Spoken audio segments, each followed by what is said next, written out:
Have you ever woken up in the morning, rolled out of bed, and felt like your joints belong to someone 20 years older? That stiffness, that deep ache, it's more than just aging. For many people over 50, it's a silent whisper from arthritis, reminding us that our bodies react to everything we put inside them. Now here's the shocking part. Some of the very foods we've trusted for comfort and tradition are actually fueling the flames of inflammation, making our joints more painful, our mornings harder, and our independence weaker. But what if I told you that by changing just a few things on your plate, you could reclaim mobility, reduce arthritis pain relief naturally, and enjoy life with greater ease? I'm Dr. Brian, and welcome to Channel Wellness Blueprint Over 50, where we explore how small, science-backed choices can lead to big transformations in your health and joy. Let me take you into the story of one of my longtime patients, Mary. She's 72, a retired teacher, and she came to me with knees so stiff, she said it felt like someone had poured cement around them overnight. She told me she tried everything: ointments, pain relievers, even expensive joint supplements, but nothing seemed to give her real relief. When we talked about her daily habits, I noticed something important. Mary had a sweet tooth, not just cakes and cookies, but also white bread with her breakfast, pasta for lunch, and crackers as her go-to snack. These foods didn't look like candy, but inside her body they acted just like sugar. When we eat sugar or refined carbs, they're broken down so quickly that our blood sugar spikes like a roller coaster going straight up. And here's the problem. Every spike in blood sugar leaves behind little sparks of inflammation. Imagine throwing tiny bits of sandpaper inside your joints day after day. That's what sugar and refined carbs are doing. They don't just give us extra pounds to carry, which already strains our knees and hips, but they also create chemical byproducts that irritate the lining of our joints. Scientists call them advanced glycation end products. But I like to explain them this way. Think of them like sticky residue that clogs up the hinges on a door, making it squeak and grind. Over time, your joints start to feel exactly like that door. A large study published in the American Journal of Clinical Nutrition showed that people who consumed higher amounts of sugary beverages and refined carbs had significantly higher markers of inflammation in their blood. And for someone living with arthritis, inflammation is the villain that keeps joints swollen, painful, and stiff. Mary was hesitant at first when I suggested cutting down on both the obvious sweets and the hidden sugars in bread and processed snacks. She said, "But Dr. Brian, I've been eating this way all my life. At my age, does it really matter?" I smiled at her and said, "Mary, every meal is a new chance to tell your body you care. It's never too late." She agreed to try a simple experiment. Swap her white bread for whole grain, replace her afternoon cookies with an apple and a handful of walnuts, and cut back on soda in favor of sparkling water with lemon. Within 3 weeks, she came back to see me. Her words still ring in my ears. "I didn't think food could make such a difference, but my knees don't scream at me in the mornings anymore." She hadn't cured her arthritis. There's no magic cure. But by easing off sugar and refined carbs, she took away the constant fuel for the fire inside her joints. So when you think of sugar and white flour, don't just see dessert or comfort food. Picture them as silent thieves, robbing you of your mobility and comfort. And remember, the alternative isn't bland or boring. Whole grains like brown rice or quinoa have a hearty, nutty taste. Fresh fruits satisfy your sweet tooth while delivering fiber and vitamins your body craves. Each small swap is a gentle gift to your joints, telling them, "I'm on your side." A gentleman I'll call Frank comes to mind whenever I think about the powerful role of processed and fried foods. Frank is 68, a former mechanic with strong hands that once fixed engines, but now struggle to grip a wrench because of arthritis. He sat across from me one day and said, "Doc, I just want to hold my grandkids without wincing." That longing stayed with me. When I asked about his diet, he chuckled and admitted his mornings often started with bacon and sausage. Lunch was usually a ham sandwich, and dinner wasn't complete without something fried. French fries, fried chicken, sometimes even fried fish from the local diner. These foods were part of his routine, tied to memories of family meals and comfort after long workdays. But I had to gently explain to him that they were also quietly acting like gasoline on the fire of his arthritis. Here's why. Processed meats are loaded with preservatives and saturated fats. Inside the body, these fats act like sludge in a pipe, slowing everything down and aggravating inflammation. They also contain those same chemical culprits I mentioned earlier, advanced glycation end products, that damage joint tissues over time. Meanwhile, fried foods add another layer of trouble. When oils like corn or soybean are heated to high temperatures for frying, they produce harmful compounds that the body treats as invaders. The immune system reacts, swelling and stiffening joints even more. It's like poking an old bruise again and again. The pain just won't go away. Scientists have studied this connection too. Research from Mount Sinai School of Medicine found that people who regularly consumed fried and processed foods had higher markers of inflammation and reported more joint pain. The evidence is clear.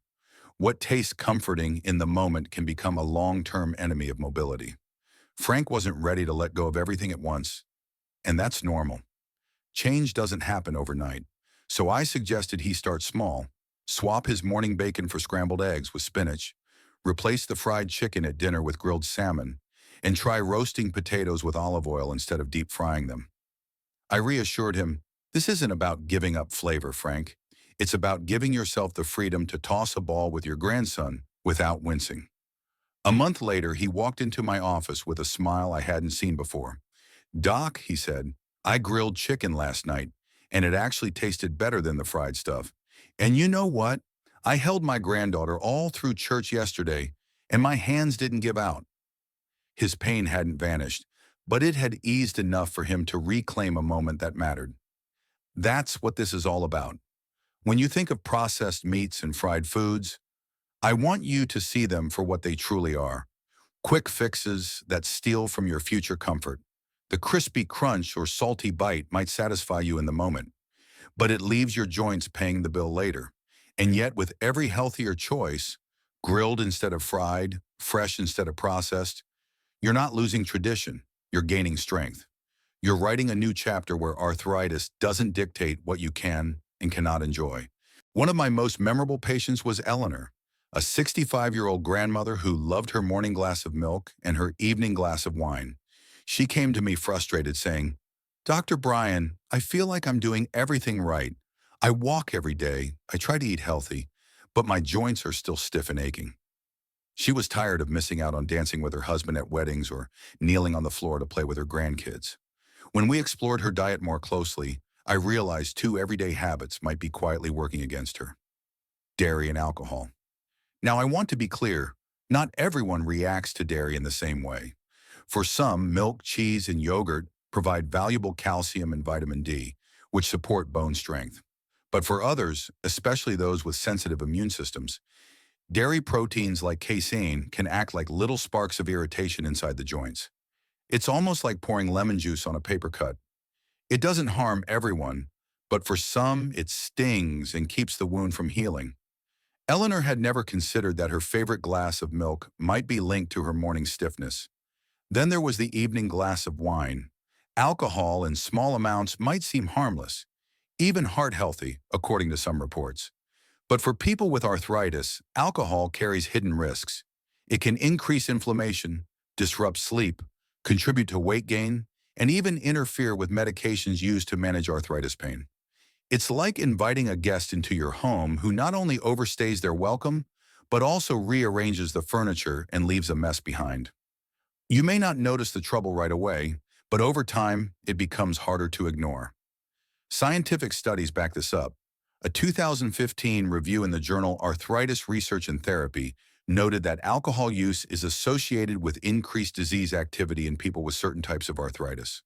The connection isn't always obvious, but for many, reducing alcohol intake leads to more stable, less painful joints. I asked Eleanor to try a gentle experiment. Replace her morning milk with almond milk for a few weeks and skip her evening wine in favor of sparkling water with a splash of lime. She wasn't thrilled about it, but she agreed. 3 weeks later, she returned with a lightness in her step. I didn't want to admit it, she said, but I'm waking up with less stiffness, and my husband and I took a walk after dinner last night without me complaining once about my knees. The lesson isn't that everyone over 50 must swear off dairy and alcohol forever. Rather, it's about listening closely to your own body. For some, dairy and alcohol may have little impact. For others, they might be the hidden culprits keeping arthritis pain alive. The only way to know is to pay attention, to experiment with alternatives, and to honor the signals your body gives you. If you find yourself clinging to cheese or a nightly drink, remember this: the joy of moving freely, of hugging your grandchild without aching, far outweighs the fleeting pleasure of a slice of cheddar or a glass of Cabernet.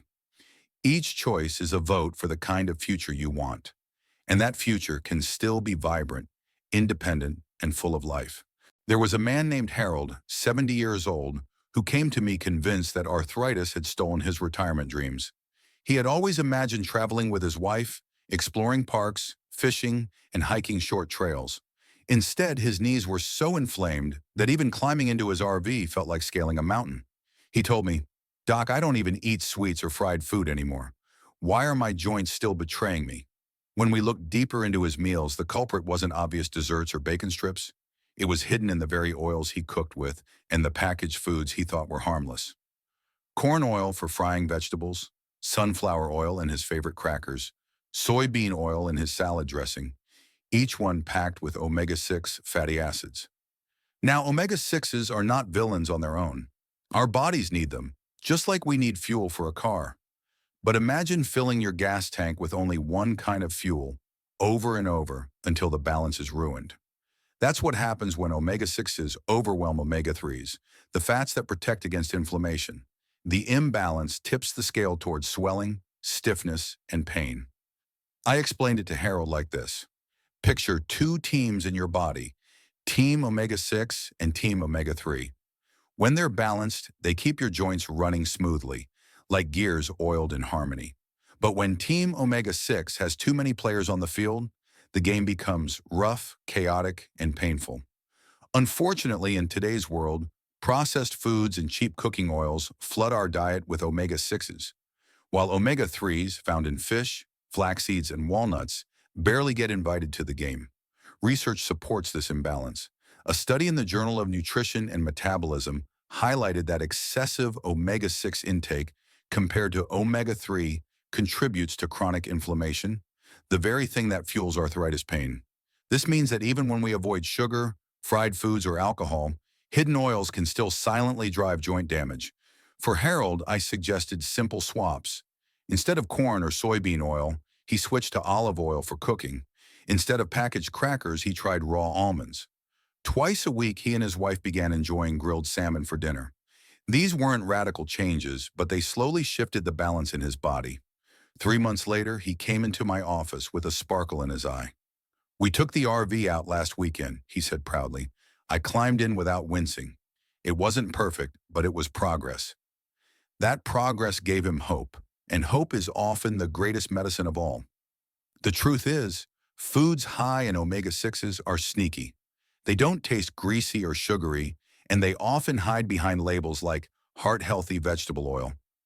But if you look closer and choose balance, more salmon, walnuts, chia seeds, and fewer processed snacks, you give your joints a fighting chance. You tell your body, "I'm restoring harmony." And harmony inside leads to freedom outside. The freedom to walk, to explore, to live without arthritis dictating every step. So, when we bring it all together, the picture is clear. Sugar and refined carbs, processed and fried foods, dairy, alcohol, and omega-6 heavy oils all feed the flames of inflammation. Choosing balance, choosing gentler alternatives, gives you more than food. It gives you back comfort, independence, and joy. As we close, I want you to remember this: every meal is a chance to speak kindly to your body. Arthritis doesn't have to steal your joy or independence. Start with one change. Swap bread, skip the fried chicken, try salmon instead of sausage. Over time, these small shifts add up to powerful relief and renewed freedom. You deserve mornings with less stiffness, afternoons full of energy, and evenings spent laughing instead of aching. If this message resonated with you, share your journey in the comments. Give this video a like and subscribe. Small changes truly bring big results.